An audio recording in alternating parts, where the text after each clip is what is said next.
Now, the third point related to refractive index, again you have to pay attention to what statement I am going to write over here. When light passes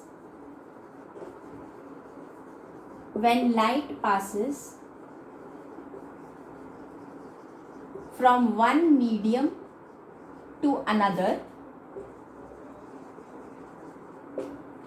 frequency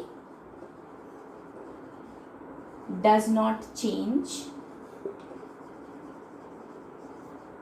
but speed and wavelength changes. Okay, so now again here, this is a very important thing that you have to remember, as discussed earlier also, because the frequency depends on the source of light, so frequency of the light will never change, but the speed we all know, and wavelength of the light changes. So this is what you have to remember. Now let us see how we can derive a formula from this statement also. But before moving to the formula, I hope you all remember there was one formula that we had done in standard 9th sound chapter. But I'll revise it one more time, where we had talked about velocity equals to distance upon time. So because we were talking about waves in sound chapter, here also light is what? Electromagnetic wave. So velocity equals to, for distance I can write as lambda, which is a wavelength, upon time. So this whole thing I can write as V equals to lambda into 1 by T. 1 by T is what? This is frequency. So I can write as V equals to lambda nu. So this is the formula that we are going to use over here to take out one more formula related to refractive index.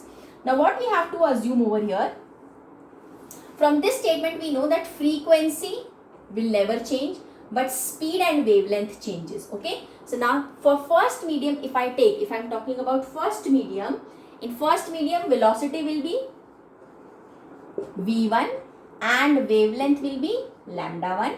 For second medium it will be V2 and lambda will be lambda 2. Fine. What we have to do? We have to find out the refractive index when it is moving from medium 1 to medium 2. Again, relative refractive index definition tell us about V1 by V2. Fine. Now here, from this thing I can write as V1 equals to lambda 1 by nu and V2 equals to lambda 2 by nu. From this formula only I have taken over here. V1 equals to lambda 1 nu and V2 equals to lambda 2 nu. So nu, which is frequency, because it does not change, I have taken it same. Rest of the things will changes for different mediums. So 1 for one medium 1 and 2 for medium 2. So this whole thing I can write over here. So it will become lambda 1 nu divided by lambda 2 nu. So what you are going to find out is mu to 1 equals to mu, and nu will cancel out and you will be left with lambda 1 by lambda 2. So this becomes the other formula. So now you have one more formula to find out the refractive index when the light ray is moving from one medium to the another. So if we see what we have done, we have done various formulas related to refractive index. Again, to sum it all up, what we have done and how many formulas we have done, so that you all remember. So first formula that we did was mu equals to sine I by sine R. Then second formula, absolute refractive index, we did is C by V, where C is the speed of light in vacuum. Third formula that we talked about when the light ray was moving from medium 1 to medium 2, so it was V1 by V2.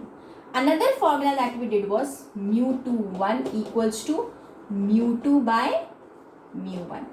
After that we did one more formula, mu to 1 equals to lambda 1 by lambda 2, and the law of reciprocity formula is mu to 1 equals to 1 by mu 1 2. So these are the formulas that are only related to refractive index. Now to pay attention over here is that when the velocities are given, it will be V1 by V2. When the wavelengths are given, it will be lambda 1 by lambda 2. But when the two refractive indices will be given, it will be mu 2 by mu 1. It will be the opposite of here 1 by 2, but here it is 2 by 1. So these are the formulas related to refractive index that you have to remember in order to solve the numericals.